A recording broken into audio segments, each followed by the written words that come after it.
Hello and welcome to the 4 to the Floor Bodyweight program. My name is Ralph and I will lead you through this course.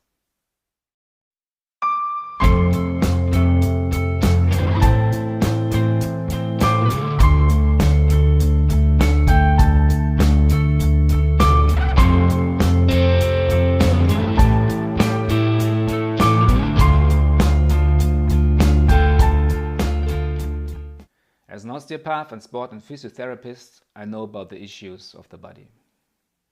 Since 2004, my work takes action on clients of all categories and age. In my lovely home-based practice and as well on the road for international artists, athletes and musicians on events or tour. Always on my mind that a safe and secure workout will push my efforts to the best results. So in this course you will learn the basics of quadrupedal training by a step-by-step progression tutorial.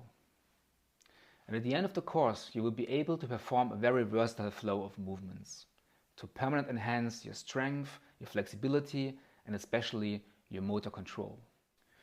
When you break it down to what is pure and natural to your body, it is pushing and pulling and hanging and swinging, and the way of motor control in the so-called closed kinetic chains is the first thing you got by birth. So in the first months of your life, before conscious control takes over, you are served by a bunch of reflexes and your body evolves typical movement patterns. And like proper organic food is the best nutrition for your body, the closed chain body flows with all your four on the floor are a great impact and benefit to improve your movements.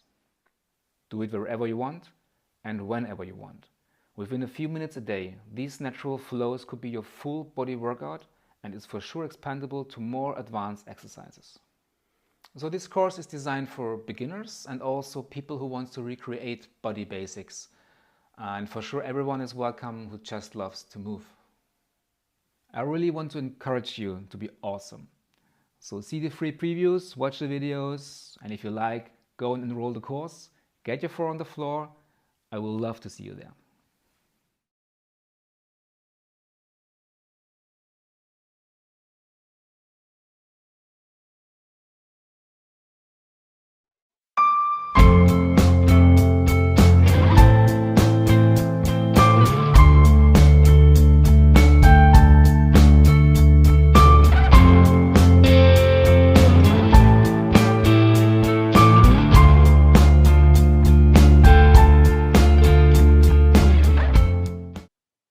Well, yes, it's me, wiping the floor. But doesn't it look like more than just a homework? For me it feels like and looks like a workout. And it is. And we go for that later. But for now, let me welcome you to the introduction of 4 to the Floor Bodyweight program. So first I want to give you a quick overview over the program, and now as you enroll the course you have an inside look at the curriculum, and we have the welcome section before we go ahead after the important notes to the warm-up section, and from here we go to the basic positions and balance moves to learn to bring more weight on hand and foot before we go ahead to transition moves. Transition moves can change your direction in the flow and also changes your main muscle groups you have to use in a position. Afterwards we go to the main walks matching the positions, and after the walks they will follow the specials. The specials are moves you can integrate into your flows to challenge you a bit more for more strength, balance and flexibility. After the specials there comes a bonus selection, and this bonus starts with a deep squat tutorial, and when you're able to do a deep squat we can go ahead with moves, with transition moves. They bring you from a 4-point position in a 2-point position and your hands get free to do more advanced moves if you like for later. And now before you read the important notes and start with the program, with the warm-up, I want to tell some things in front because they will appear often in the course. One thing is posture. So here you see me in a so-called easy standing position. Not much muscles activated, more like hanging in the ligaments. But when I activate my muscles to rise to the ceiling, I elongate the spine and the ears over the shoulder, over the hip, over the foot angle. This is a very good posture. And when you do this, your spine comes to a normal physical position as a shock absorber with a slightly curved lumbar spine to the front. So when you bring your pelvis a bit to the front, it's just a little tip to the front, your spine will be in the right position. And what you see here is what happens to the most of us by sitting in a car, in an office, the couch, in the bed, in front of television. We have a very round spine. And I want you to think on that for the whole course when you do your movements to bring your spine in a nice, slightly curved position to the front. You can improve your feeling for this by sitting and rocking your pelvis to the front and to the back. Roll it to the front as an extension in your spine, and rolling to the back as a flexion in your spine, a bent spine, to the front, to the back. And try the very extreme. This is a hyperextension. We don't go for this. We go for a middle position. Here again, you can take an easy trick. Think on the highest point of your head and try to go to the ceiling like a balloon that wants to fly. So from here, you can bring up your head to the ceiling and the rest will follow by itself.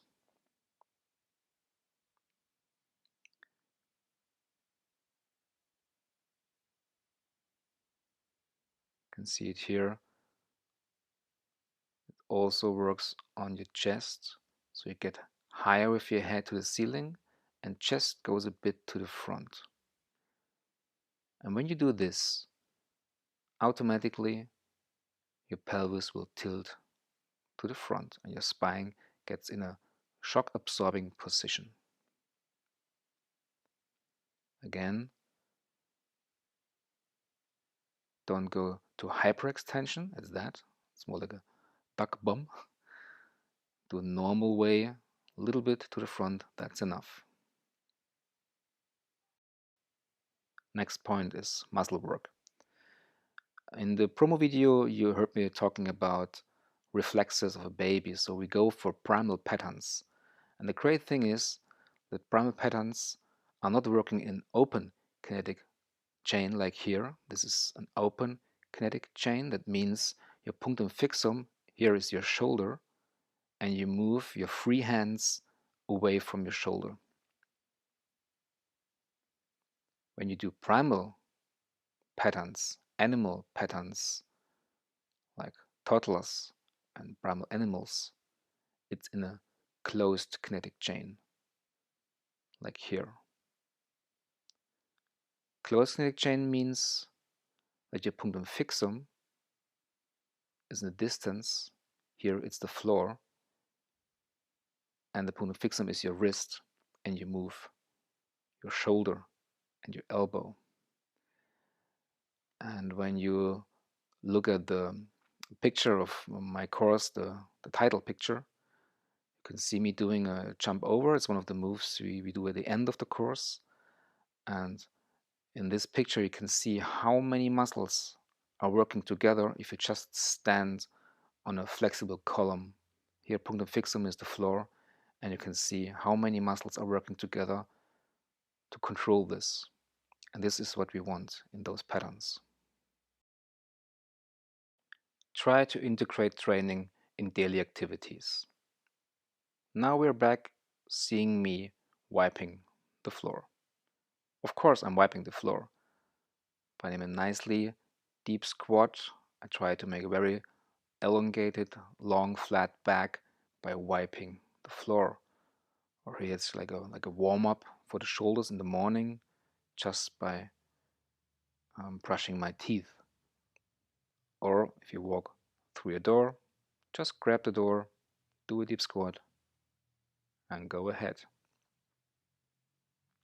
If you have more time and more doors, use it. Grab a door, make a deep squat. Go to the next door, make a deep squat. Maybe go a bit deeper. Next room, next door, next squat. It takes you a few seconds, but you always can train during the day.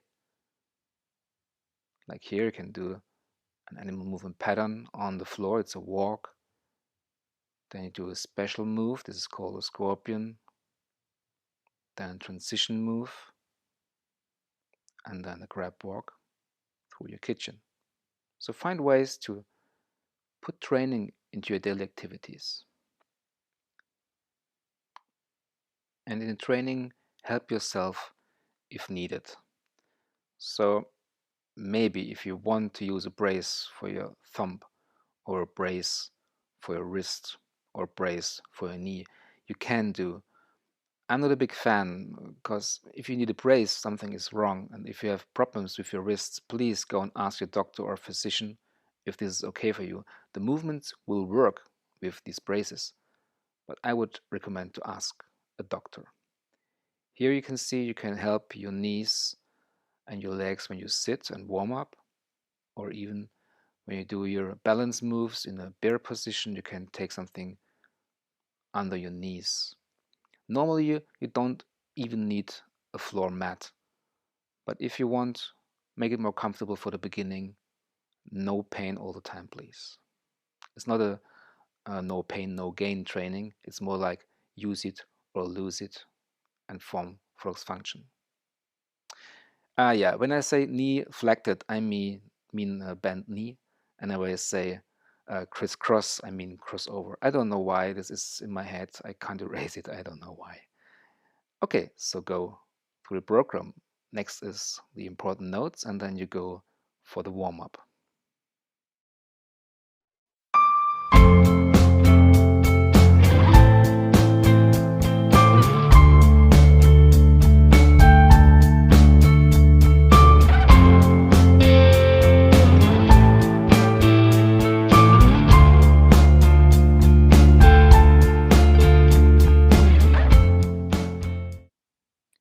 Okay, here we start with the warm-up. I give you a selection of moves and exercises I want to recommend to get prepared for the following moves and flows.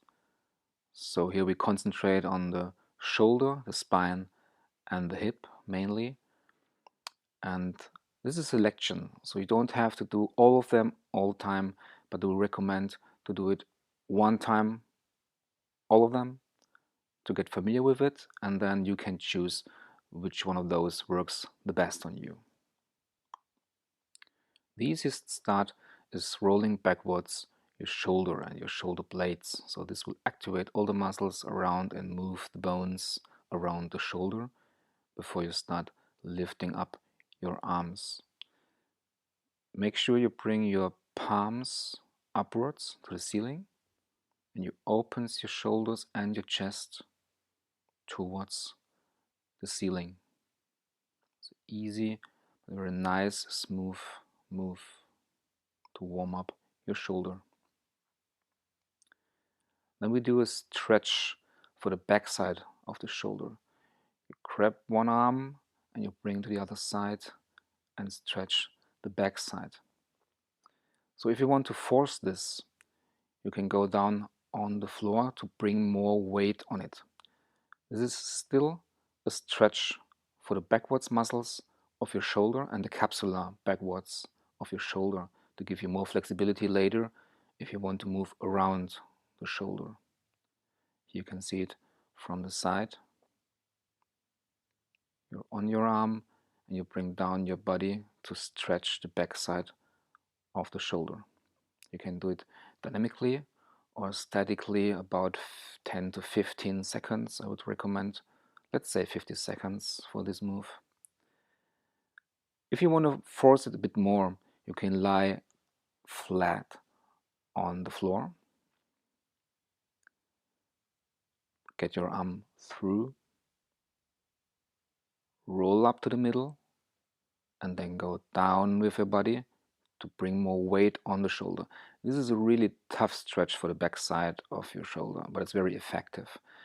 The thing is, you should feel a stretch on the outer side, but no pain on the inner side of the shoulder. So this part you want to do long, good stretch, but don't tolerate any pain where you compress the shoulder or your chest.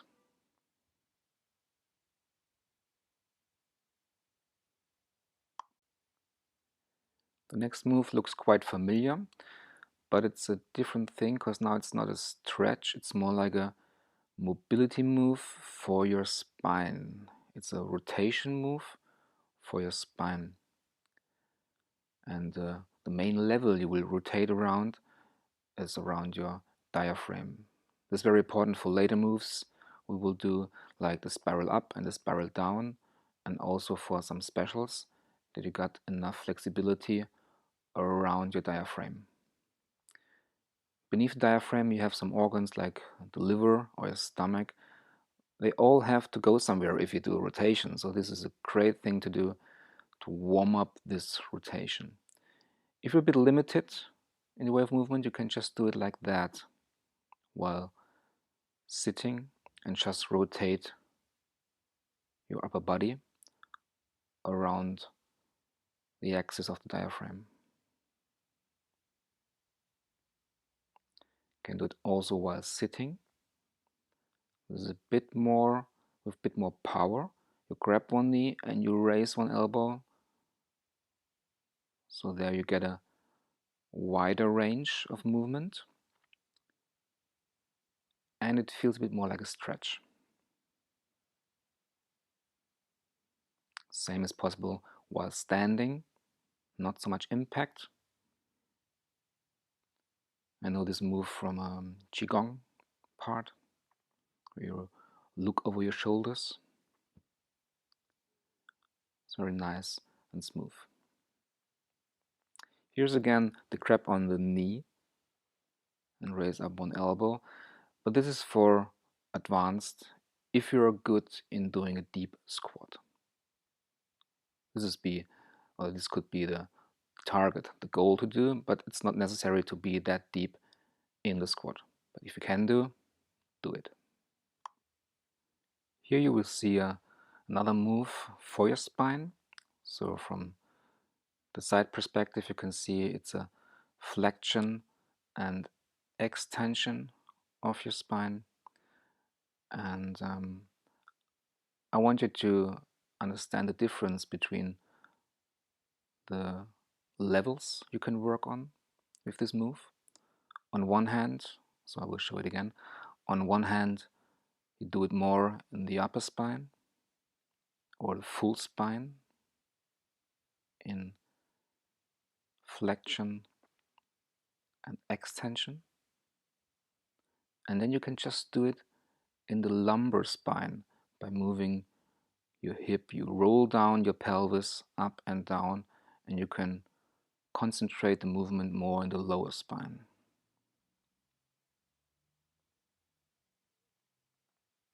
When you stay in this position, we can go to the next move for your spine. It's a side bending move. So bring together your knees and your foot, lift your foot up, and then you move your foot left to the right, like wiping.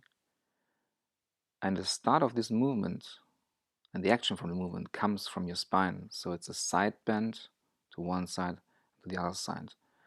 I really recommend this move. It's very nice and smooth for back pain, lower back pain. But you have to do it really slow, enjoy it. It's not forced, no power, and no hassle.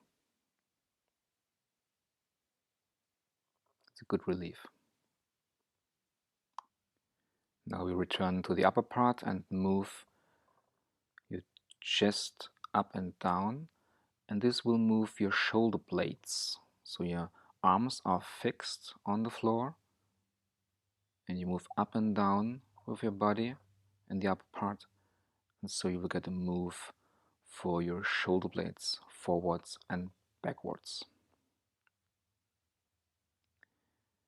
When you go down like you bow, you bring your hands flat on the floor and make your arms long, opens the shoulder, and you move down with your chest to the floor to extend your spine and stretch your arms. You can force it if you take something. You can put your arms on a higher point and you go down. Always think on your chest will move to the floor.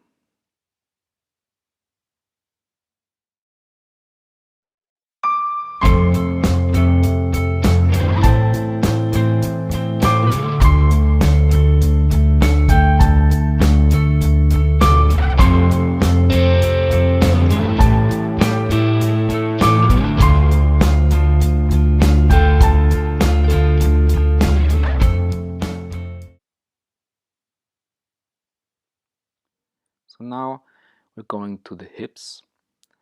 It means you're on your floor. You go to the side with your knees and stretch the inner side of the muscles. You go down on your forearms, and please note that your foot are showing to the outside. So the inner side of the foot is on the floor and your toes showing to the outer side. You can rock forward and backward in this position, and when you find the sweet spot to stretch your muscles, you can lift your legs, your foot. This is an inner rotation in the hip joint, and it's a great movement to improve the flexibility in your hips. And you can go ahead by running this movement forward. You go on your arms, and when you raise your leg, you go down with your hip to the floor. So it's an extension in the hip and also in the spine. It's inner rotation, extension, the hip, and extension in the spine.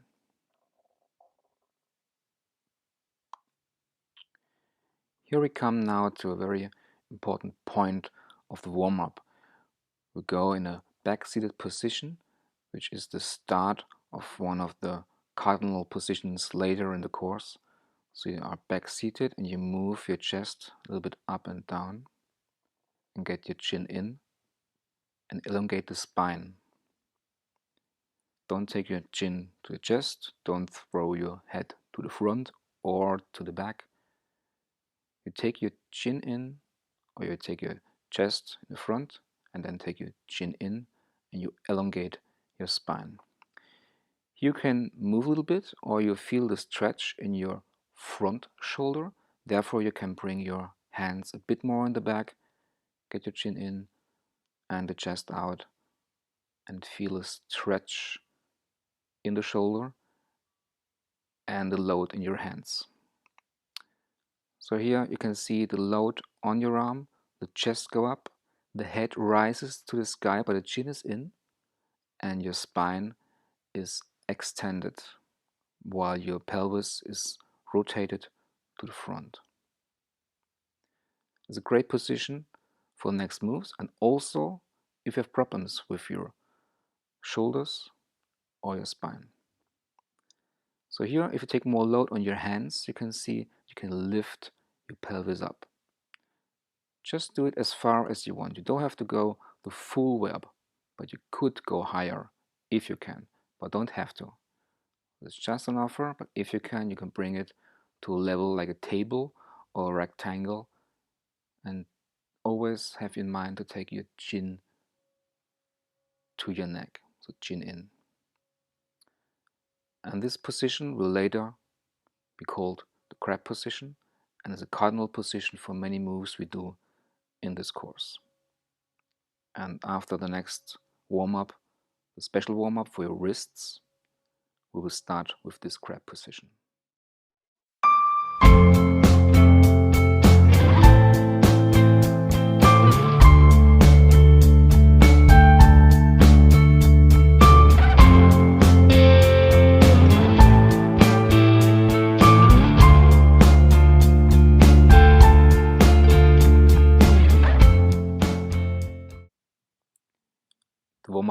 wrists.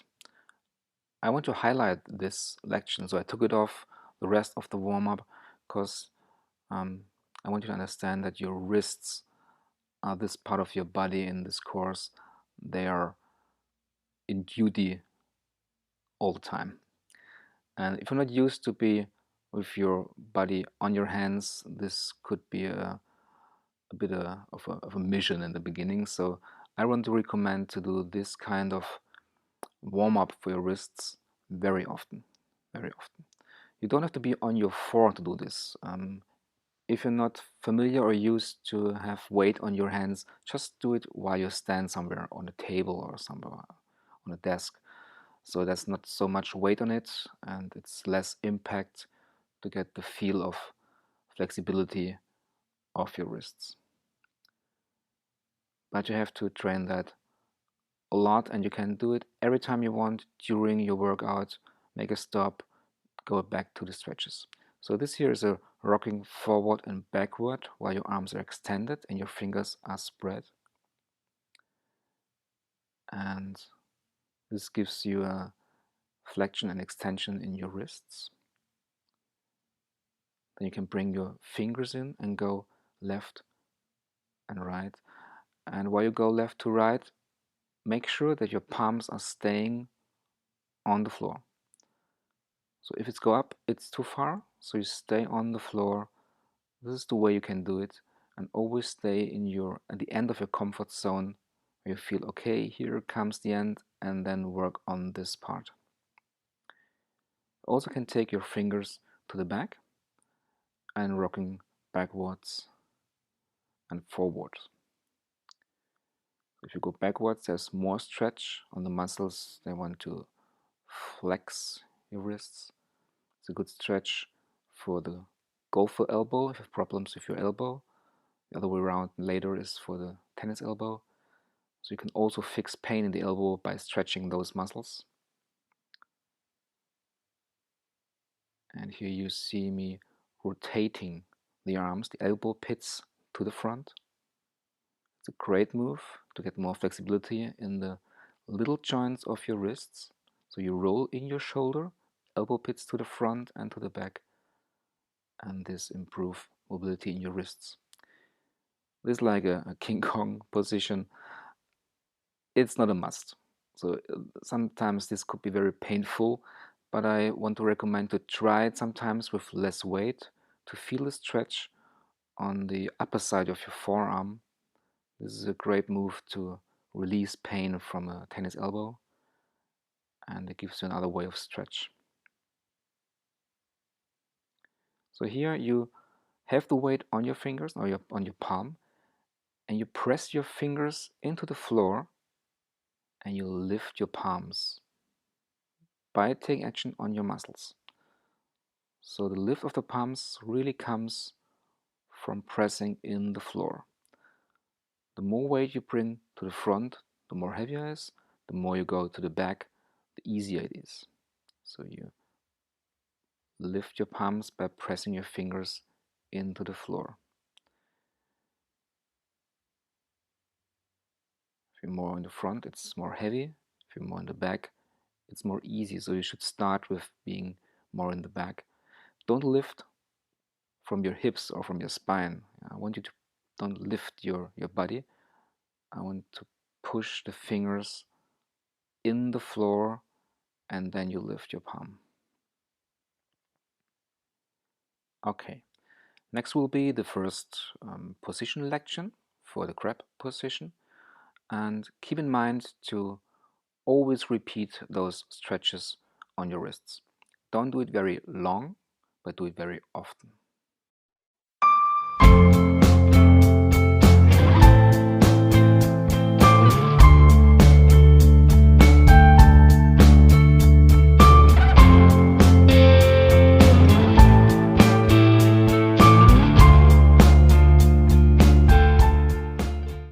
Okay, we start with the first position and balance move lection.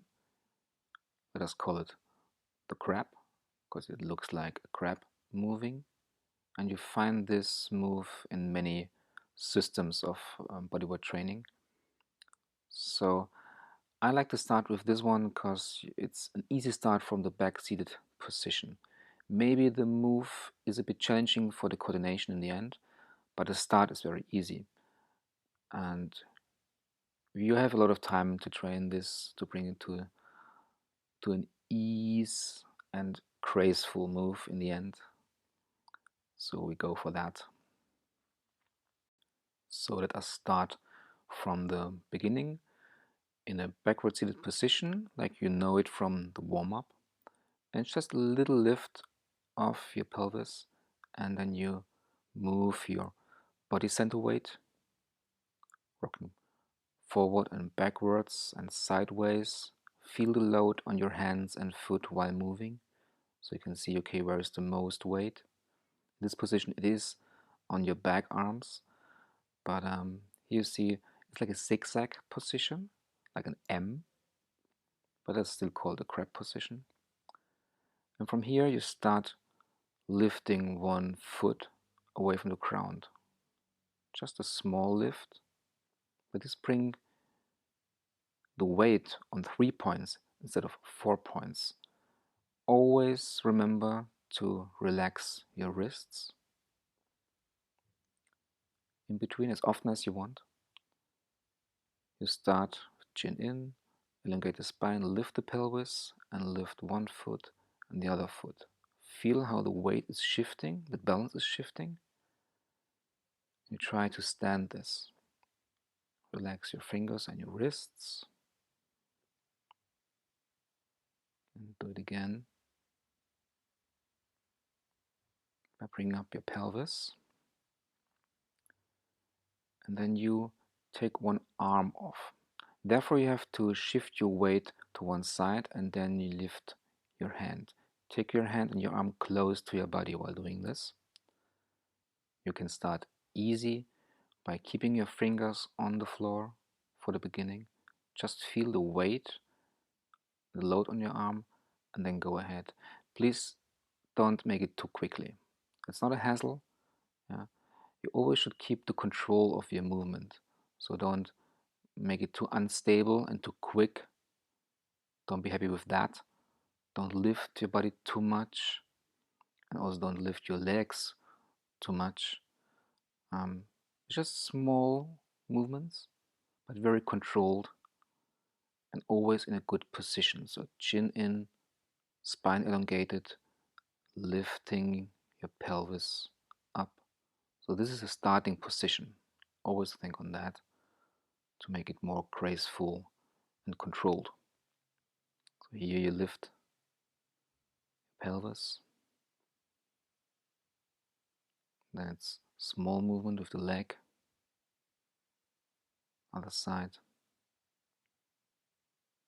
The leg left side. Leg right side. Then you again check out the weight on your arms to find the point where you can lift one arm off.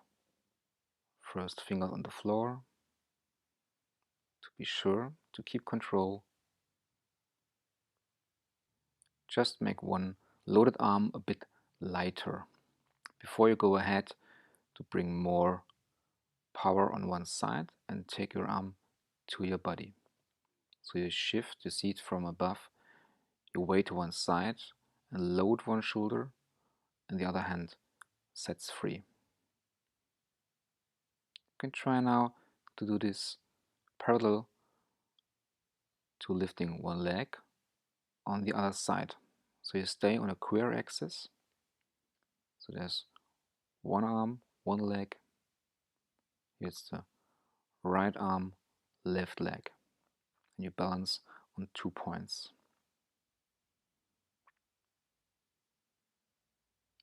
If you got that, you can try to rock a bit forward and backward by bringing more load on your leg.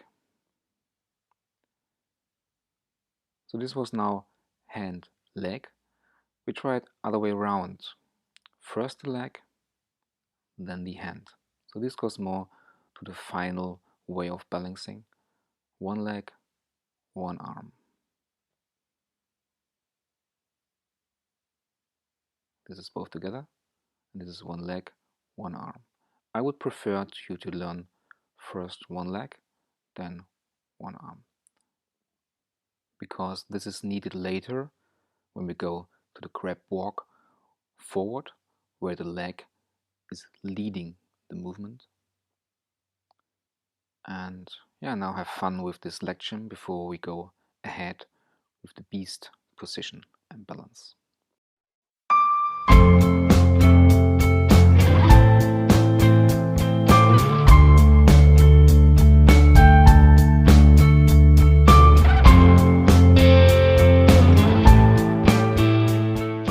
So here we go for the beast position and balance. It's the same thing that we did with the grab, but now the other way around. So the face is looking downwards and the belly button shows to the floor. The start is the same as with the grab. It means we first find balance and we shift our weight from left to right and rocking forward and backward to see how it feels on our foot and our wrists and the arms. Feel the load. And if you see it in the stop motion, you can see it's like a rectangle and your spine is slightly curved because your pelvis is rolled a bit to the front. And here we start lifting a foot. The knee is about 3 to 5 centimeters away from the floor. It's just a slight lift of the foot by keeping the balance. Always think on your wrists at the beginning. Do really often shake them out and re-stretch the muscles to be fresh for more. So we start all four on the floor, knees up a little bit, your spine is slightly curved in extended position, and you lift the foot. So your pelvis is still in this motion, it's just a flexion in your knee to lift your foot. Same with the hands. From the sky view you can see that you shift your weight to get one arm lighter and take it off, but still keep contact to the floor in the beginning before you lift the whole hand. So you go from a 4-point position to a 3-point position and try to balance the rest of the body as still as possible. Do a little break in between. Start again. Bring the hands on the floor, face down, spine slightly curved, elbow pits to the front, and you rise your knees a little bit. Start with the foot, and then you can try to fight on 2 points. It could be a fight in the beginning, it's no problem, no worries.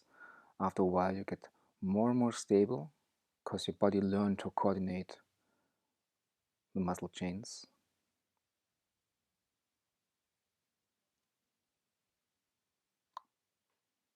Here you see again the full move that we want to target in the end. Maybe it's easier than balancing on 2 points because you have always minimum 3 points on the floor. But later, if you go ahead with more exercises, it would be really good to mastering the balancing on 2 points. Like you see here, you can play with it a little bit. But after a while, you should find a still point to control and balance your weight on one hand and one foot on a queer axis. And again, think on it to give your wrists a relief in between before you go ahead. Now here you see, if you do it too quick, it's not the thing you want. It's not like tack, tack, tack, tack. It should be more controlled, smooth, and with grace. Same with your hands. Play around with the weight, keep control. Don't go too high with the legs, and don't raise your knees too high. That's much easier. So stay down with your knees. smooth motions. Try to balance. Try to balance.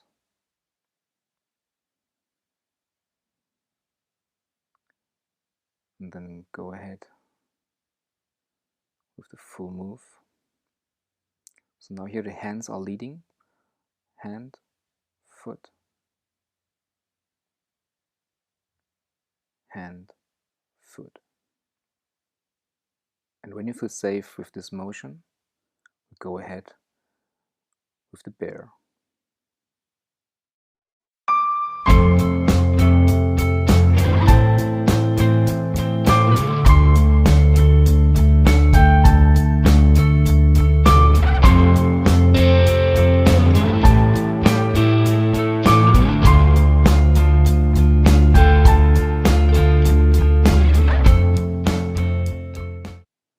So hi again. If you feel comfortable with the first two positions, we now come to the bear position and balance.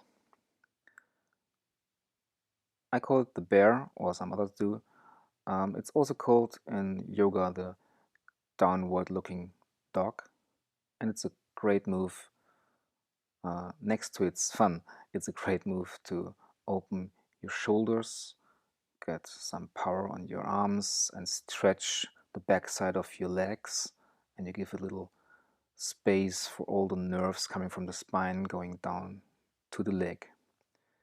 So here we start in the beast position.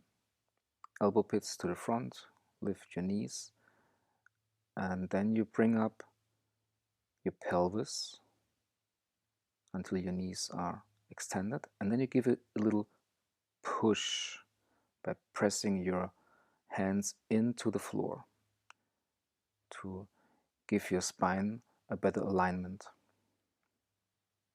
And then you go back.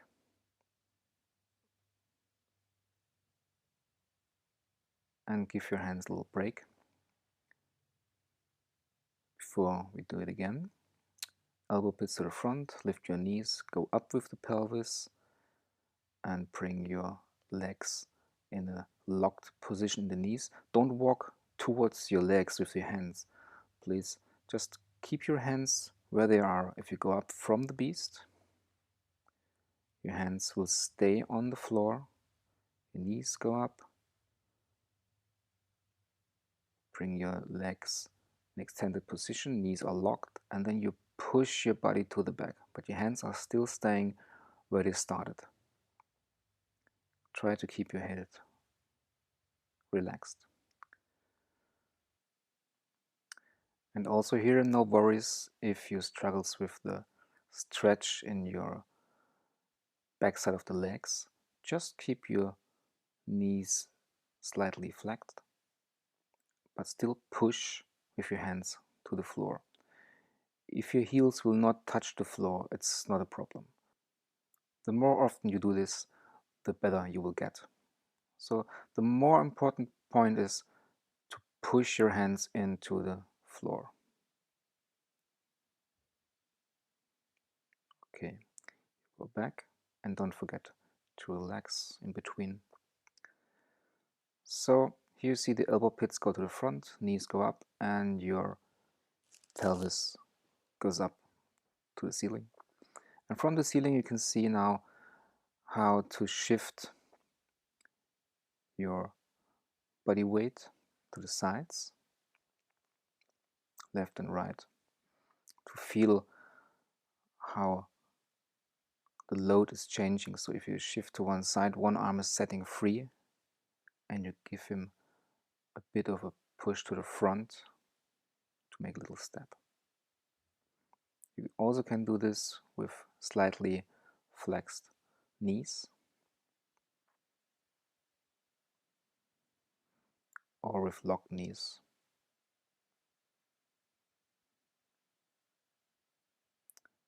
Little break in between, and also relax your wrists very often in the beginning. So again, go up, push with your hands shift your weight and balance left to right. This is later an important move for the walk, the bear walk. But here we just set one arm free and bring him to the front. Hand and bring it back. Hand to the front and bring it back. You can do it a bit smaller as you want. So feel free to play around with the possibilities you have. You can start very easy, and when you get more familiar with the move and with the blood coming to your head, this is something, in the beginning it's a bit strange, but you will get used to it very quickly. So you see it again with slightly flexed knees.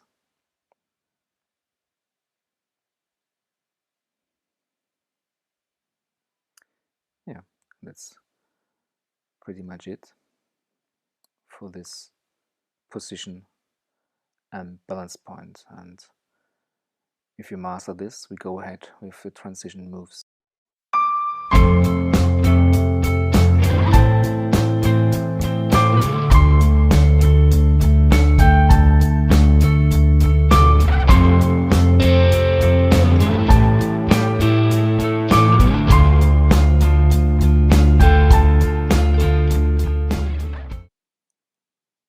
We have reached the spiral up. This is the first transition move. I call it spiral up because you bring up your body mass center and you bring up your pelvis to the beast position. That means you start from a crab position and then you make a move with one hand over the body and one knee beneath your body. So the right side here comes over and the left knee goes beneath the body. And this is what it makes a spiral, because you push one arm and you pull one leg. So other side, bottom up, and here now the left hand goes up, then the right foot goes up, and here's a short moment when you have just 2 points on the floor, and then you go ahead to move to the beast position. So for that moment you have just 2 hands on the floor. It's really important that you train in advance the beast position and the beast balance mode. From the ceiling you can see, if you think on a clock, how this transition moves brings you to a position in 1:30. You start at 12 o'clock in the crab position. Now when you bring up your left arm over your body, you use the spiral up transition move to come from the crab to the beast position at 10:30. So it's a half of a quarter of a circle.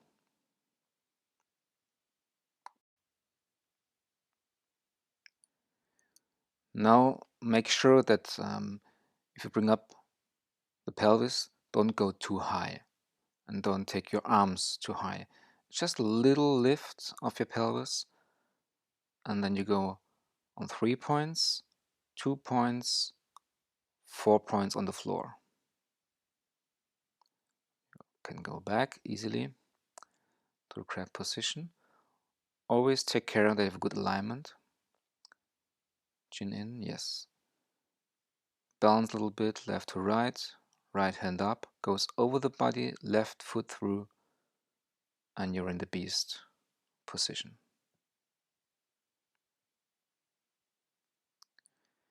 If you struggle with the balance so far, no worries.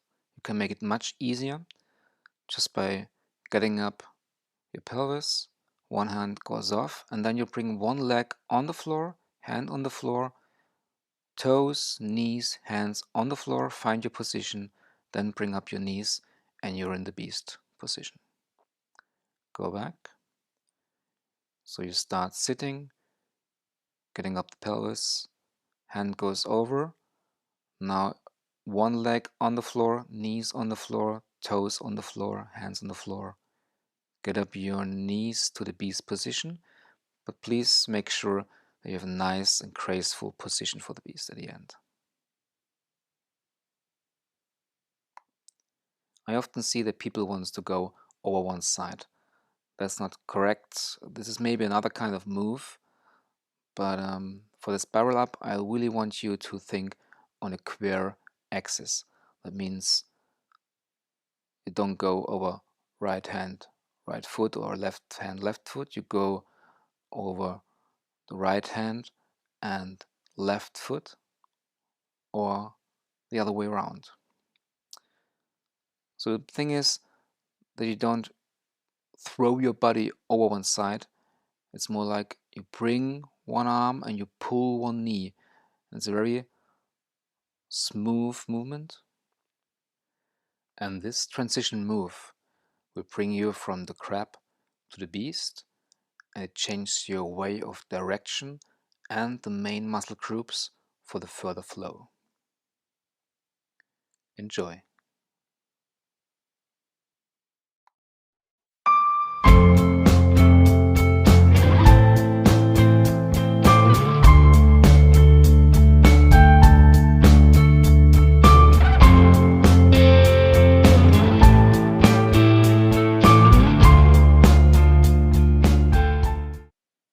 Now here comes the second transition move.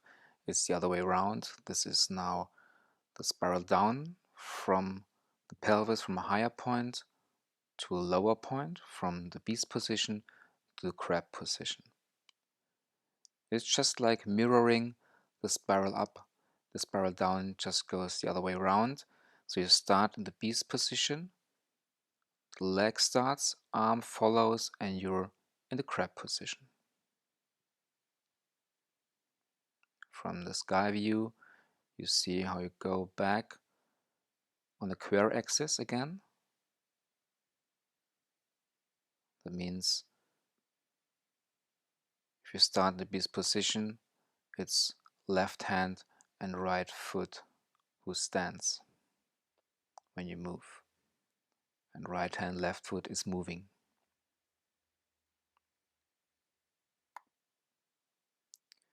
This move again will change your direction and the main muscle groups you're working with. So here you start in the beast position, and the movement starts with the leg. So you bring your knee in, then your arm follows. Here is the position. You have just 2 points on the floor. This is the balancing point.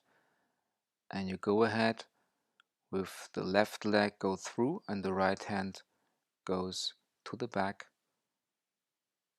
to all 4 on the floor. And there's also an easy version, just by getting down on your leg, bottom on the floor, turn around, and you're in the crab position. Bottom up, elongate the spine. And you start in the beast position, you go down with one leg, roll over your bottom, take your hand to the back, sit upright, crab position. Or you just go quickly on your bottom on the floor and the hand to the back, lift the bottom up, elongate the spine. So same again. You can see it's easy twist, sit down, hand in the back, sit upright, get the bottom up, and you're in the crab position. After a while you will see it's a very easy movement, smooth movement, and when you get familiar with both transitions, you can just go back with the spiral up to the beast. And from the beast position to the crab position, from the crab position, spiral up to the beast position.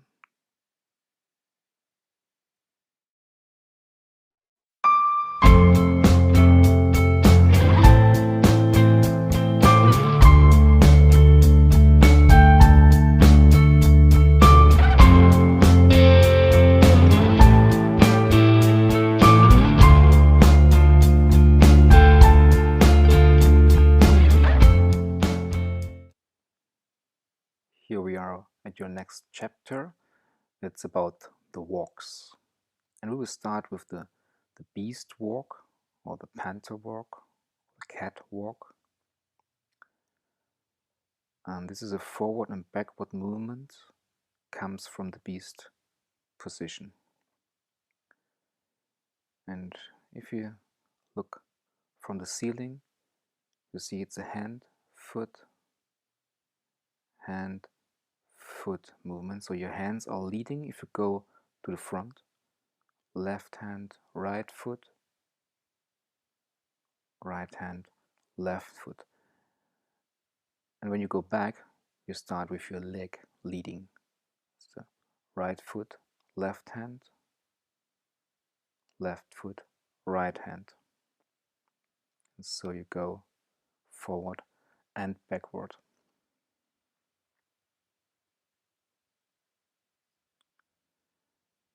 The best is we start with a quick reminder from where we come from the beast. We did this at the beast position and balance mode. So make sure that you play with your balance and you feel safe and controlled, and your elbow pits are to the front, your knees are slightly lifted, and you play around with the weight and to make one hand with less load, and the same with your foot. So you go from a 4-point position to a 3-point position before you start the walks. Shift your weight, get your arm free to move.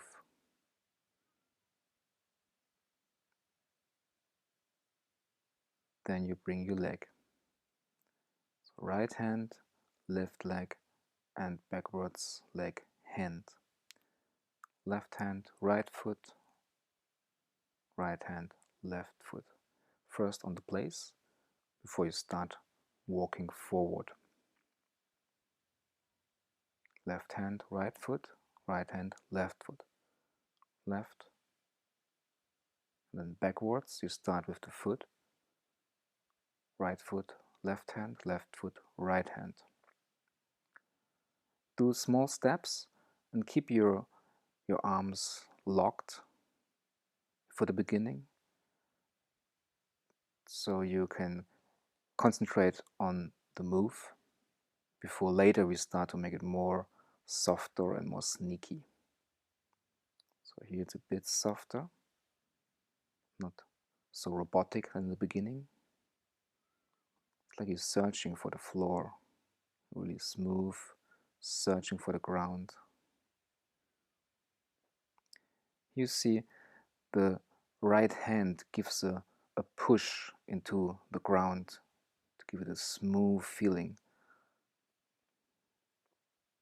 So you push yourself away from the ground when you walk backwards. This makes it very aesthetic and very graceful, and not so robotic. And don't forget, in between, as often as you want, take your breaks, relax your wrists and your legs before you go ahead.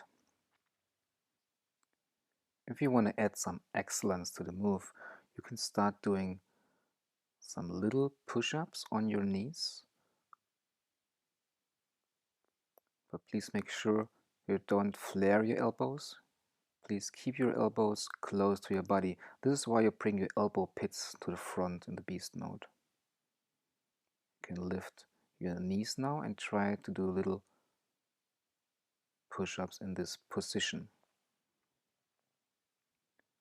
So if you can do this safely, you can integrate it into your walk by getting a bit more down to the floor. With each step you bring your hand and leg, go a bit more like bouncing downwards to the floor. So this looks more like an animal, it's more sneaky. So this is because it's called the beast walk.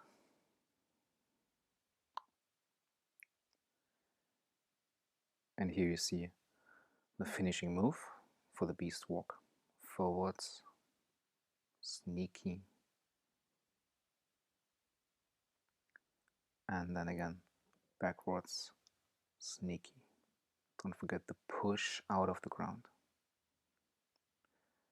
And then we go ahead with the grab walk.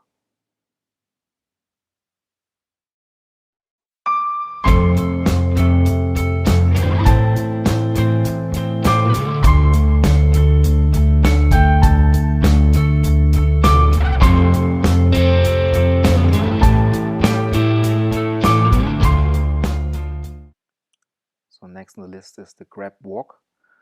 It's like the beast walk, a forward and backward marching walk. And it's also crisscross with leg and foot.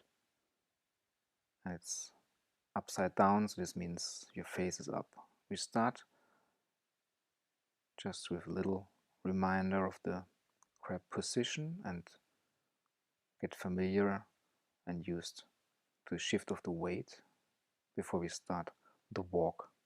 The leg and the hand, left leg, right hand, right leg, left hand. So if you go forward, your leg is leading, and when you go backward, it's hand, leg, hand, leg. So the hand is leading. This walk is a bit more difficult than the beast walk. So the coordination, especially for the walking back, the grab position, is a bit strange in the beginning. So I will recommend to start with very small steps. Don't do them too far distance moves, so better is to start with small moves. Leg, hand, leg, hand, leg, hand, leg, hand. So backwards, hand, leg, hand, leg, hand, leg, hand, leg. If you want it more difficult, you can try to do leg and hand together by getting forward and backward. A bit more tricky, but possible. So I think the best effect is when one limb is leading and the other one is slightly a short time later following. So this gives it a smooth look and you have a better control of it. So that's pretty much it for this move. There are not so many hints and tips to make it easier. You just have to practice it. So it's learning by doing thing. Take your time, do it very often, and always remind to give your hands a short break in between and enjoy the move.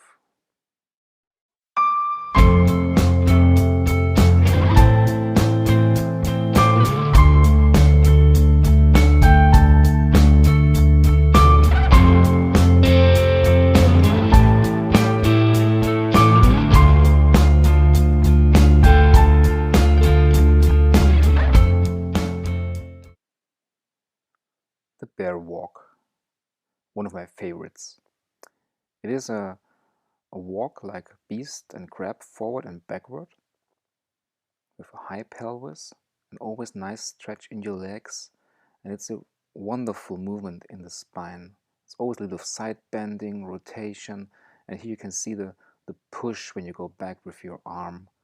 It's like you trained in the bear position with this pushing back, this pushing with your hands in the floor to line up your spine. I love it. Now here we start with the bear position. You see the push. And again, get used to this left to right movement and right to left.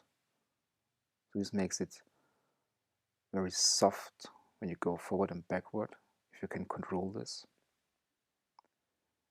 And as in the balance mode, we bring one hand, but now we get a leg to it.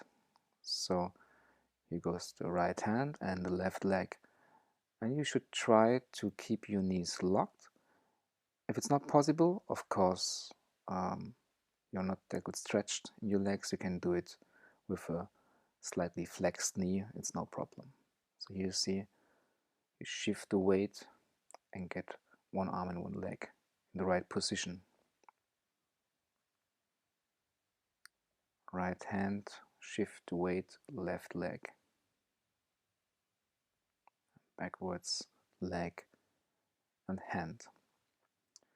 Again, here you see, if you go forward, it's the hand leading. It's the hand, then the foot. Hand, foot, hand, foot. Always crisscross. When you go backwards, it's the leg, hand, leg, hand, leg, hand. And the hand always gives a push to bring your spine closer to your legs to make a good alignment. You can have a little slow motion. See it a bit better. How you shift your weight and the hand goes forward, then the leg follows. One hand, one leg. I recommend to do this movement very often as you can in your flat, in the kitchen, on the floor, wherever you found place, in the office or outside in the garden. Kids will love this. If you have kids, they instantly try to mirror you and want to do the same. It's a big fun. And it's full of power, strength, flexibility, and it's smooth. Here I like the word smooth. I use it very often, but it's, yeah, it hits the point. Okay, so in between, relax your wrists and arms, shake them. And from the sky mode, you can see how my pelvis is rocking from left to the right, and so the spine gets a little bit of a side bending rotation. When you go back, it's the leg leading and the hand following. You push yourself from the ground with your hand when you go backwards.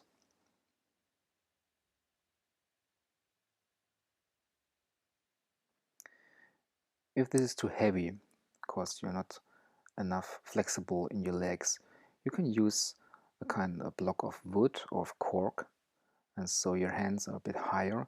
This is much easier, but more robotic for sure. But this is a good start if you struggle with the stretch in your leg, or if your nerves are firing a little bit.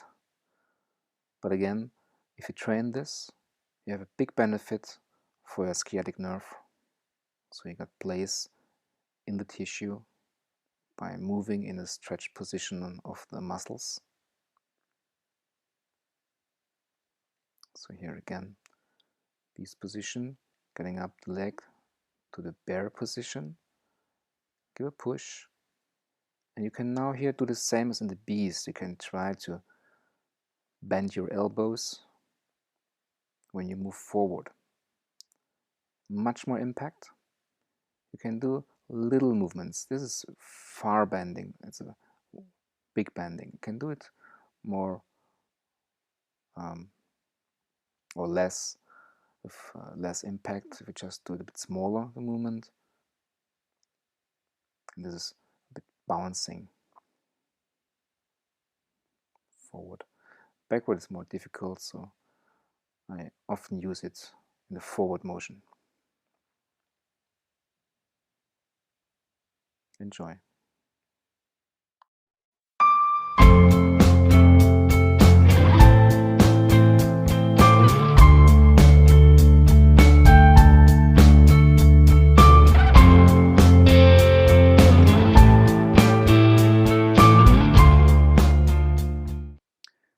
The next movement is a sidewalk, and we can do this in the bear or beast mode.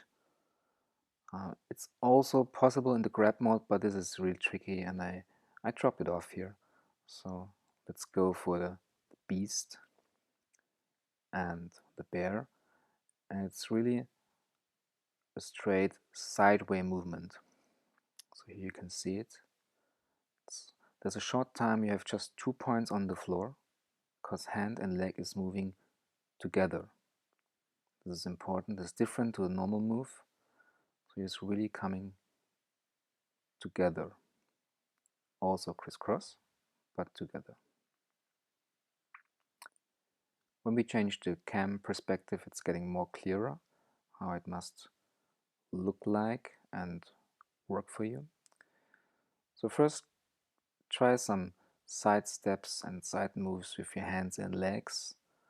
Don't care about what is leading and what not. And then start trying it together, legs and hands, by moving sideways. And here we have a little trick to make it more easier for the coordination, to keep in mind how it's working. So try to get hands close together and wide, and close together and wide, and hands go close together. And when the hands go close together, the legs are wide. And when you move your hand and your leg together, this will change, so that your legs are close and the hands are wide. And you do this with every step. So hands close, legs wide, hands wide, legs close. And with this movement, we have a nice sidewalk. Same works for the bear position. Hands closed, legs wide, and hands wide, legs closed. So this is a bit more separately now, but then you also can do it together, like in the beast mode. So from the front, you bring hands together, hands small, wide, and the same with your legs.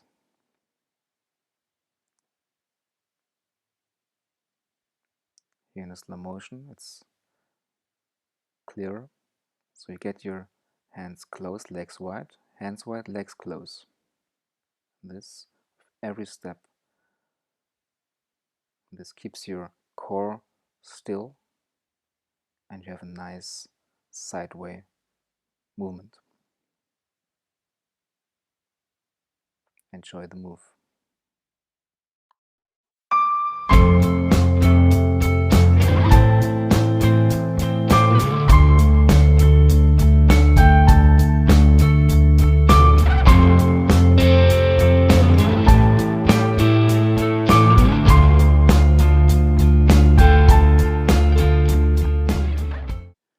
The spiral circles are a chance to pimp your transition moves, like the spiral up and the spiral down, to an ongoing flow, or to a separate move in between your flows. So here's the spiral up, and from here you can go back to a spiral down. And for sure you can combine those two transition moves to an ongoing movement. Like here you go from the beast with a spiral down to the crab position. And from here, if you go ahead with a spiral up, again to the right side, you continue your move. From the view of the ceiling, you can see it used the spiral down in one direction and spiral up to come back to the position, or you can use spiral down and spiral up to the other side to go ahead with direction. If you go in one direction from the crab, spiral up to the beast, spiral down to the crab. It's a quarter of a circle. You can go back on the beast, on the crab, and you're back in the starting position. Same to the other side. It's nice and fluid and brings some excellence to your flows. And if you take again the picture of a clock, you can see if you come from 12, you will end at 9 o'clock with 2 moves, and with 1 move spiral up, 1 move spiral down, and again 1 move spiral up, spiral down. You've done a half of a circle.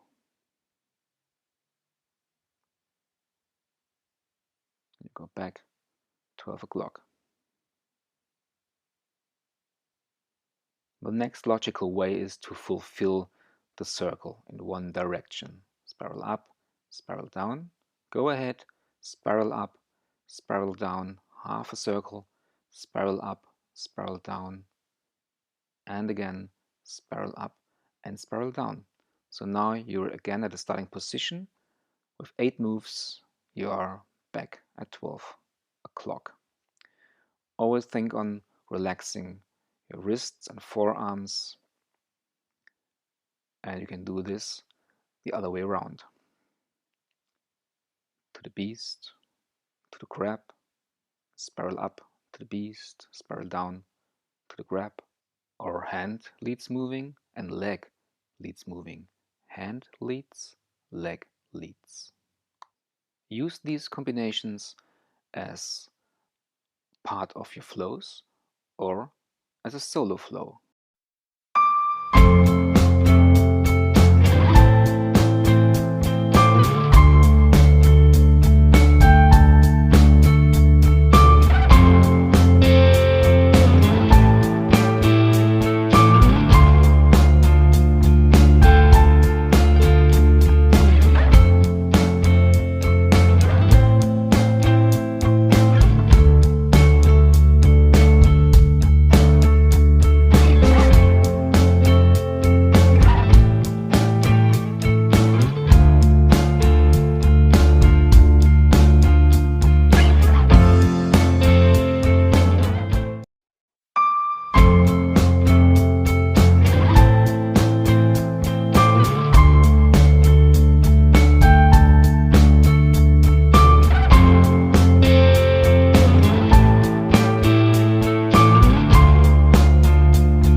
The Crowfoot is a special figure you can build into your flows, and therefore you'll need some extra power in your arms and a good balance on 3 points, and also a good flexibility by rotation your spine around your diaphragm, which you trained during the warm-up and while the spiral up and spiral down moves.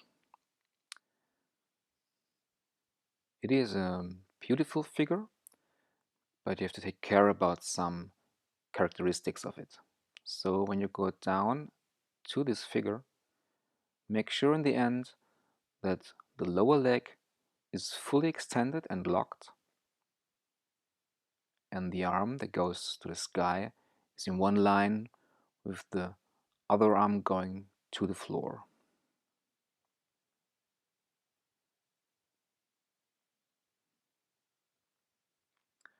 And the other side,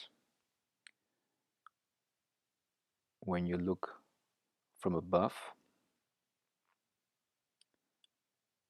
the upper part of your leg should be in one line with your thorax and your torso, and the leg goes to the side. This looks like a crowfoot.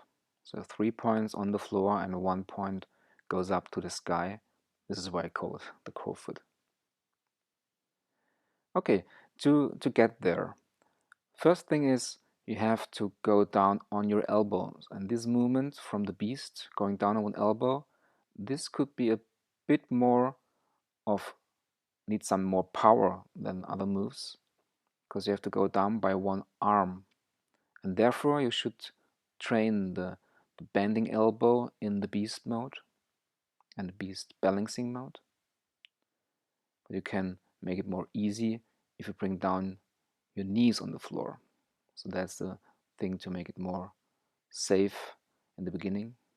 And then you bring out your leg. And go to the finishing position. Make sure that your leg, the standing leg, has a 90-degree angle in the knee. This should be the best for your knee. And start easy. Go down with the knees, then the elbow, much easier. Then bring out the leg, and then the arm to the sky. Going back, hand, knees, and then pushing up, and go back to the beast by lifting your knees. Next step is not to go down with your knees in the beginning. Try to twist first, the rotation, and then go down with your knee to help you to be stable. And do this a few times before you bring through the leg. So you go down, twist, then safety on the floor before you go ahead. You can try to combine it. You go down, get the leg through,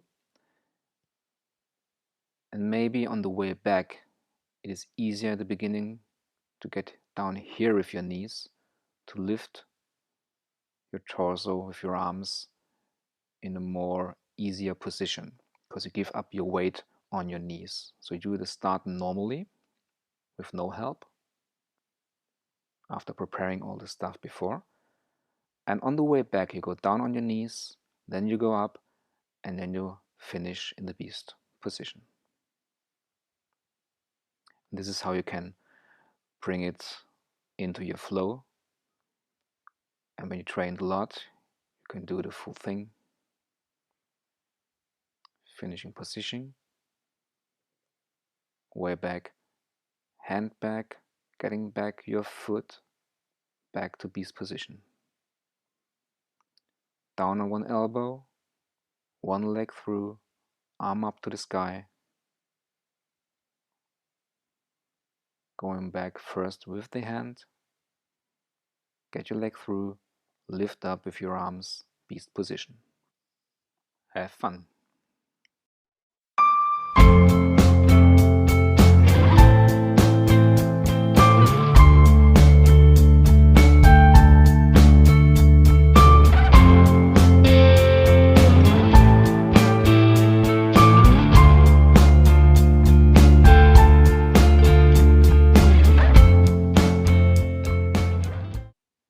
Another figure are the pincers. You can add easily to your flows, and you can do them from different positions. Can do coming out of the beast, coming out of the table, or from the crab position, or even from the crowfoot, as you can see later in the later flows. So it's a movement that ends with 3 points and one arm up. It's a nice stretch for the front part of your body and for your arm. And it's quite easy to break it down. So you start with the beast position and you do a spiral down, but you don't use your left hand here on the floor, you keep it up, and then you do a table position and get up your arm, going back with a spiral up to the beast. Go down, spiral down, then bring up your pelvis, bring up the arm, and go back with a spiral up to the beast position. When you come from the crab, you can do the same, and you can first try again to do your table position from the warm-up, shifting the weight, and then try to lift your arm. I want to recommend this as a training mode. In the flow, it's very much nicer if you come from the position of the beast with the spiral down and bring up your pelvis, or from the crowfoot. but also possible from here, from the crab, you go up to the table and then lift one arm. When you do it from the table position, it's a bit more edgy. I like it more fluid, and in the flow it's nicer to come from a, for example, from the beast position. You do the spiral down, bring up your pelvis and the arm. So it's one go, very soft, and you do it with ease and grace. Looks more like control and an animal pattern. And you can exaggerate it a little bit when you do the spiral down. You really bring down your pelvis and bring it up again. So you go first down and then you bring it up. You push it forward and the arm follows. So it's a bit of a timing to make it more like a dancer or like an animal with more gracefulness. Yeah, these are the pincers. Enjoy them.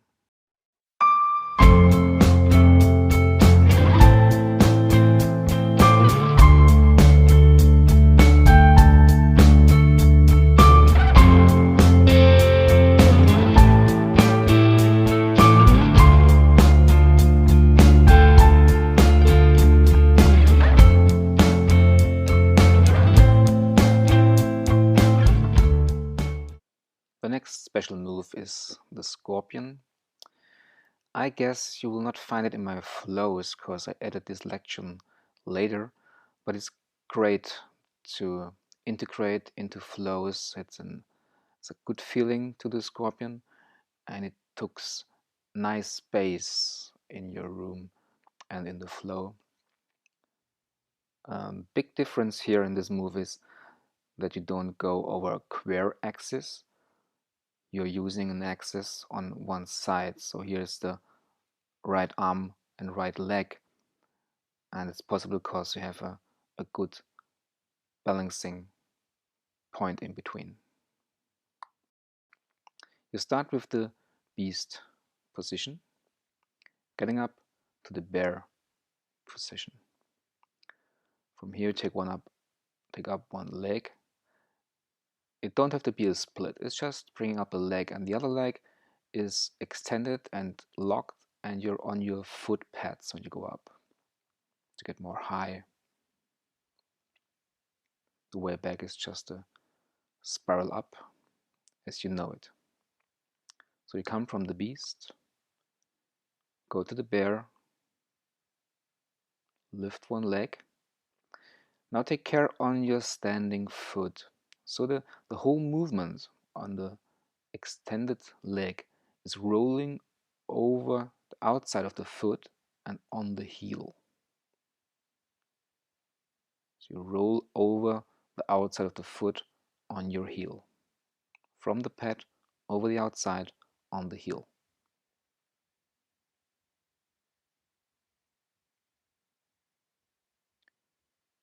This makes it very round and fluent until you can stop. Then go back with the spiral up to the beast.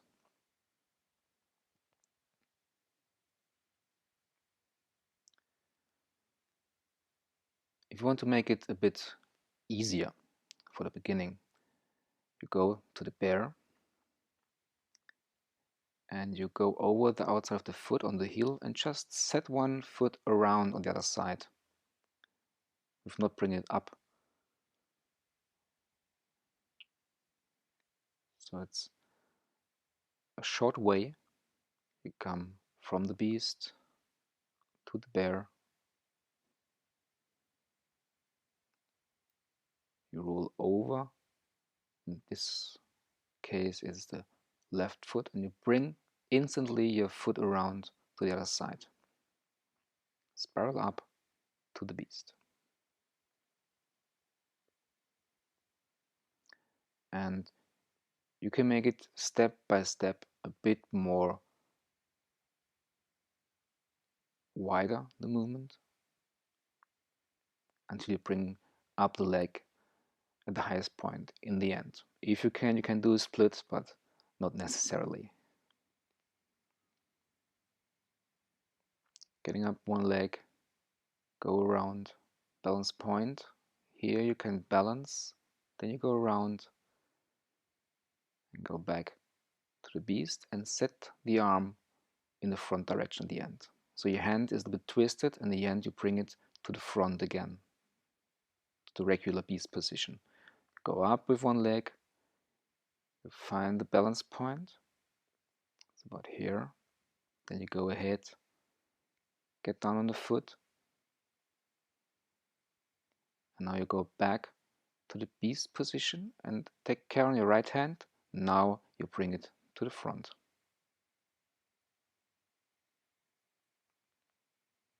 Go back to the beast position and take your right hand back to the front.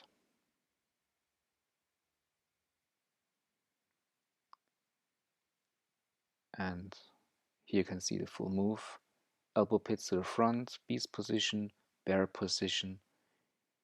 You go up on the pads, roll around the foot, go down, beast position, hand to the front. And again, the same way back. The right foot goes up, roll over left foot, and spiral up to the beast position, hand to the front. Enjoy the scorpion.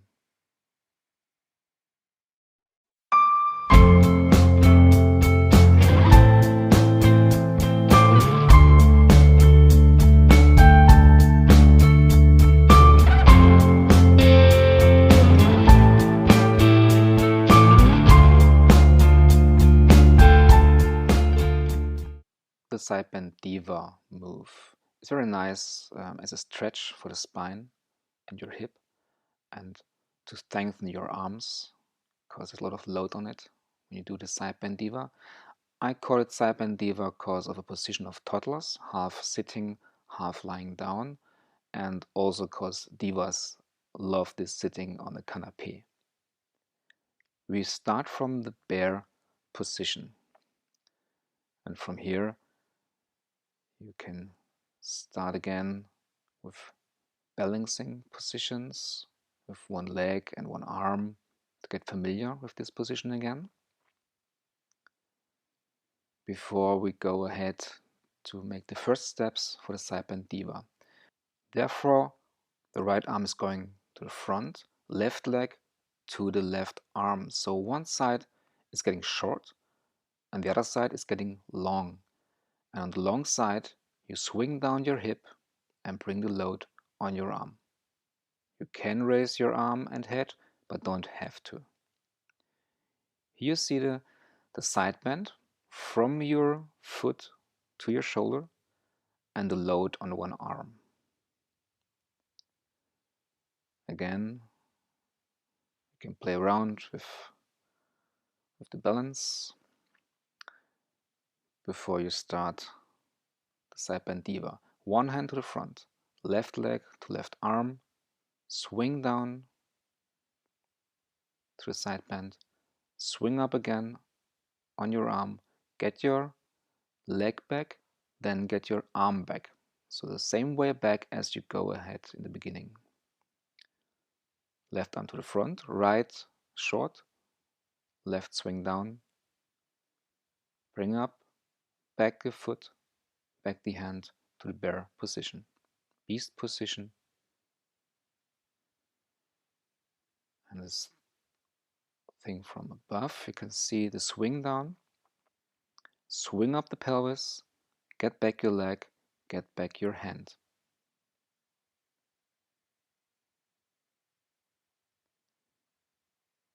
One side makes it long, left side makes it short. From here you can just try to shift your weight a little bit to get used to this more impact on the standing arm. In this case it's the left arm taking the weight. when you swing with your pelvis. You can do it slowly or later more fluent. First the leg, then the arm, then again the push to the bear position. Right arm, left foot short, swing down, swing up, get your pelvis in the swing, up and down. You can train this separately. Swing down, swing up. It's also a movement around your foot. So if you come from your pad and you go over the out foot, you swing down and up again. Familiar to the scorpion. Right hand, left foot, you swing down around the foot, come up again, leg back, hand back, swing down, swing up to your foot pad, get back to the bear position, beast position, and relax.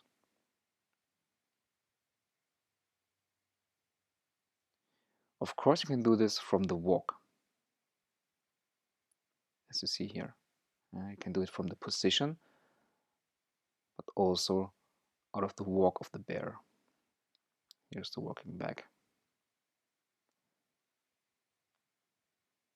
So the final move, come from the bear walk, and now you bring the leg, swing down, swing up, back to bear position, other side, little walk, then get your leg to the arm, swing down, swing up, back to the bear position and the beast, and relax. That's the Sidebend Diva.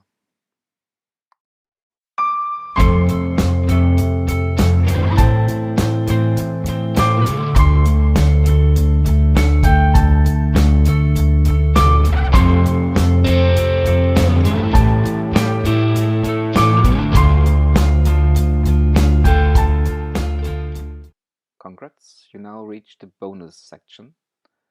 Here in the bonus I want to show you how to get into a deep squat position. So first, it's not important to be that deep, but this is what you can get if you do some exercises and patiently train to get there. And from here you can learn more animal pattern moves or enrich your flow. So the first thing you have to know about the deep squat is that you need flexibility in your foot ankle, in your knee, and in your hip while you have a flat back. So don't get down too round. So try to get a flat back and keep your knees and foot shoulder wide, and your knee should not pass your toes while your heel is on the floor. These are the characteristics of a nice and healthy deep squat.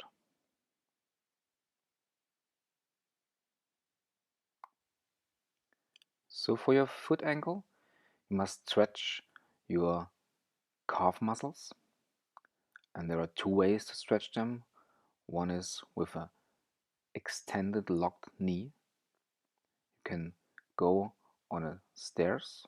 This is more like a ladder, but you can use a normal stair, a regular stair, and you bring down your heel. I recommend to do it with shoes, but you can do it barefoot. So here you can see you get a slight flexion of your foot ankle, and this is already enough for a deep squat because your knee should not pass your toe. But if you want to force it a bit more, you can bring up a foot on a stair and you flex your knee. So this time it's not extended and not locked, it's in flexion, and therefore you get more deeper muscles in your calves and you can go more ahead, and this is also more realistic for later in the deep squat because the knee is flexed in the deep squat. So here the ankle is much wider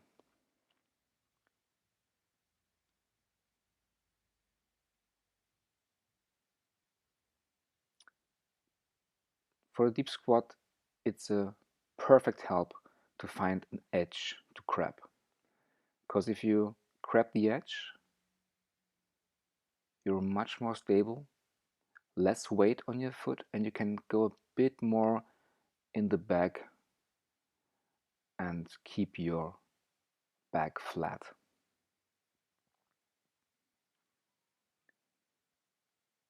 And move by move, you can grab a bit more down to get deeper. But again, you don't have to go that deep. It's just go to level you can and just be patient and do it very often, and you will see you can reach the deep squat. Here you can try to let loose, keep the balance, but this is a challenge, but you can try it. For sure you can take another edge. The best is just a door, so you can use this technique or train every time you run through a door. Just stop, grab the door, train your deep squat with a flat back as deep as you can, and then go ahead. So this was the vertical way. Now we go to horizontal way. You go in the grab position and you move your body weight towards your knees and foot. Then you get closer with your hands and push again. Therefore you get more flexion in your knees without too much weight on it. Often you can't go in a deep squat because your body will not tolerate the weight on it. And this is a great way, like the grabbing on the edge, to get deeper in the squat without pain and be more secure. So from here you can go ahead on your fists and on your fingers to get close to your knees with a flat back.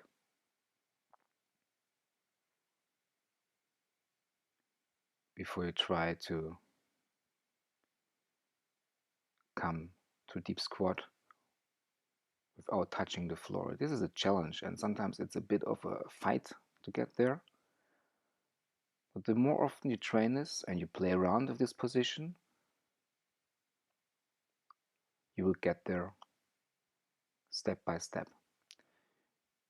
You can also go back on your hands or fists, normally on your hands, back to the grab position, and bring good alignment in your spine, and then start moving forward. Push your weight against your knees with your hands, push forward. Stay upright in your back, flat back, then play around, and then try to bring your weight over your foot to a deep squat.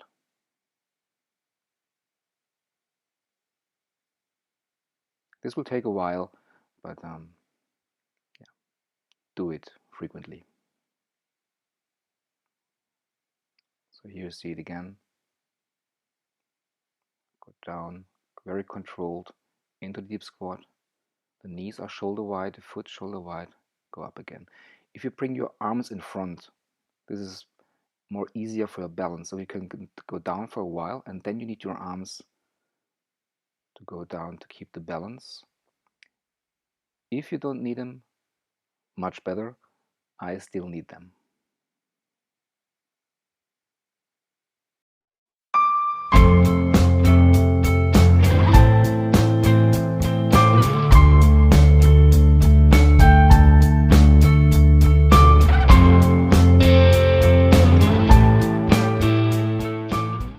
Now, if you reach an okay squat, you can go ahead with a further transition move. It's called the wide turn. And the wide turn is a possibility to get integrated into a flow, to get a wide space move, and you come from a 4-point position to a 2-point position where you get both hands free to get more access to more movements. So it's the first move with a bit of more momentum, so you have to push yourself a little bit. You can see it here.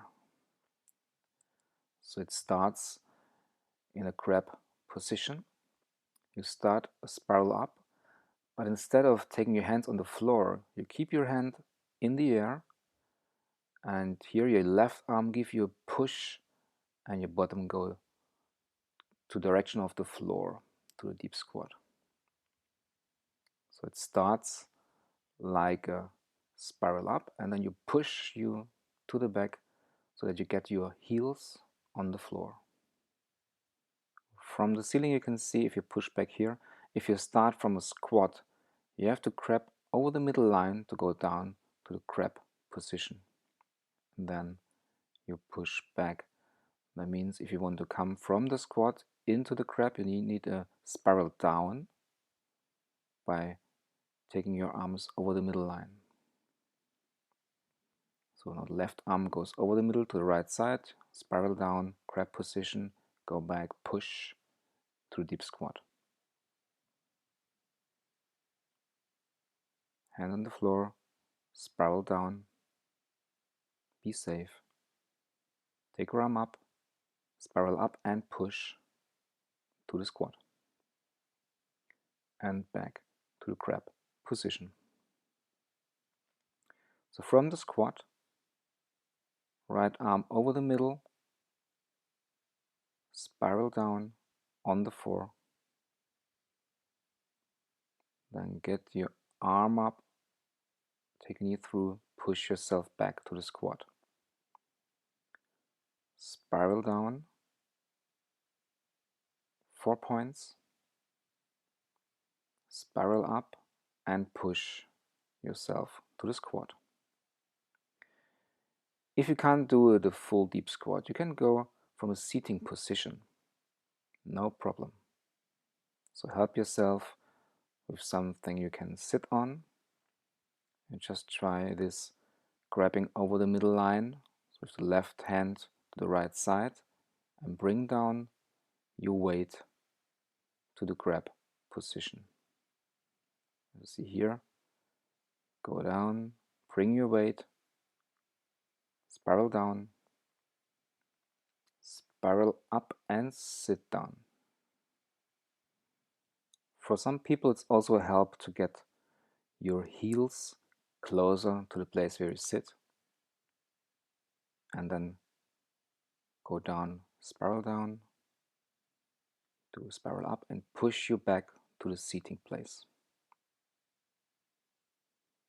If you have power in your legs but you can't do a deep squat, you can start from a normal squat position and go down from here to the grab position, spiral up back to a normal squat.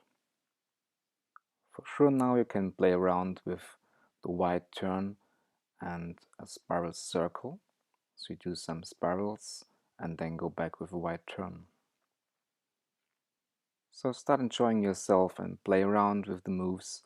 You can integrate it into flows with the spiral down, spiral up, the beast, spiral down, and then the wide turn. You can do this forever. Enjoy it.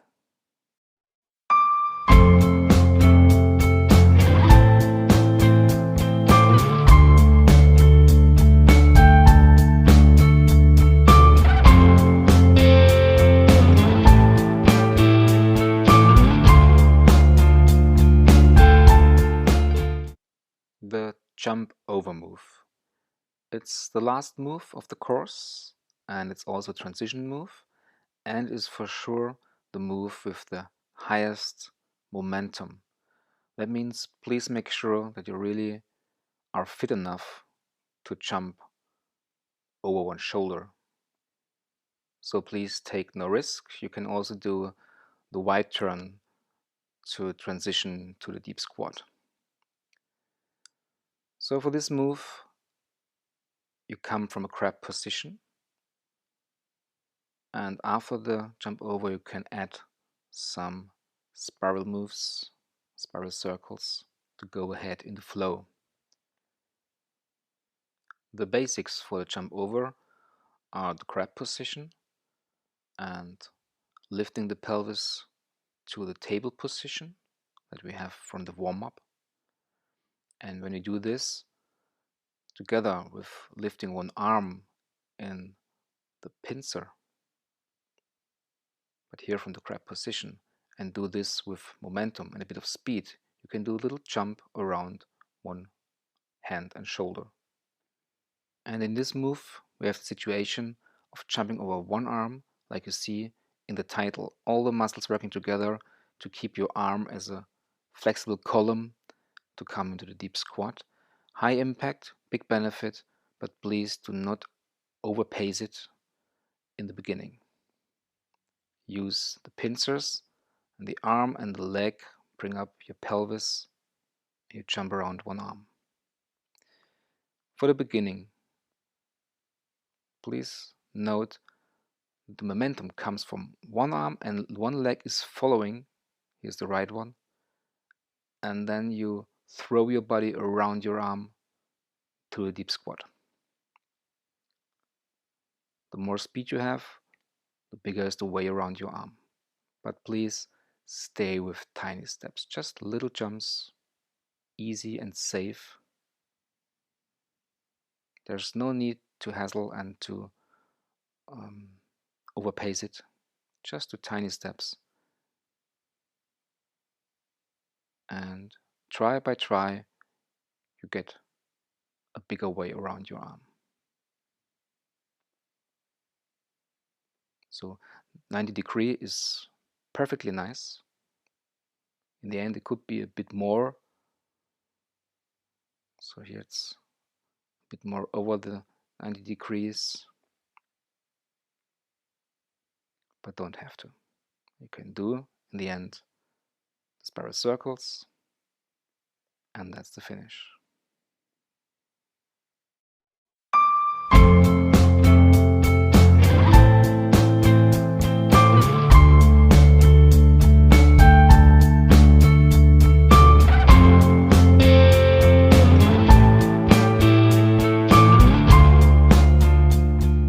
So here in the outlook, I just want to give you a perspective what could happen if you train those basic skills.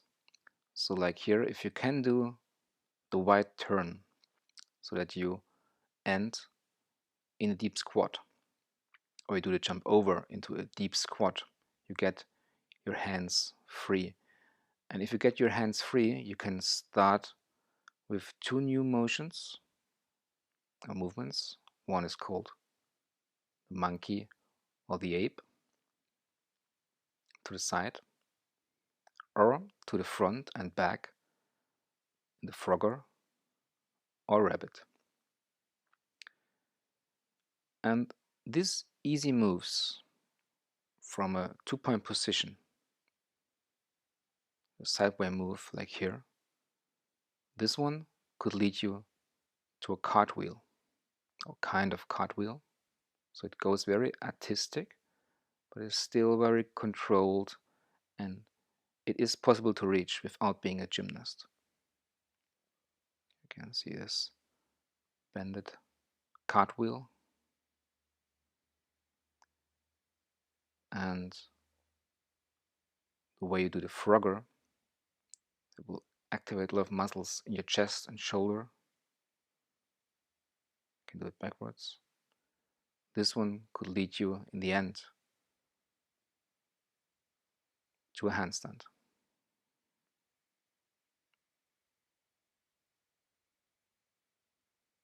Just by playing around. And from the Sidebend Diva, you know from this course, was a movement from the bear walk. Then you go to the Sidebend Diva. From there are progressions to go to one of the most famous walks in animal movements. It's the lizard walk.